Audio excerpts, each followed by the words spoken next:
কত বড় হোটেল! এই হোটেলে কি খাবার দেবে না?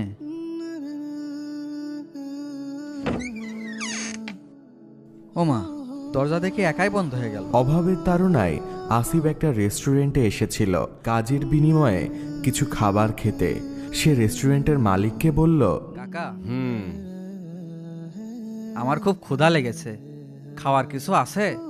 আছে, বলো তুমি কি খেতে চাও? কাকা, আমার কাছে তো টাকা নেই, আমাকে একটু পেট ভরে খেতে দেন। খাওয়ার পর আপনি যে কাজ বলবেন আমি সে কাজই করে দেব। এই রতন, জি স্যার। এই ছেলেটাকে এক প্লেট ফ্রাইড রাইস দে। Okay sir. যাও, তুমি ওখানে গিয়ে বসো। ঠিক আছে যাও। কাকা।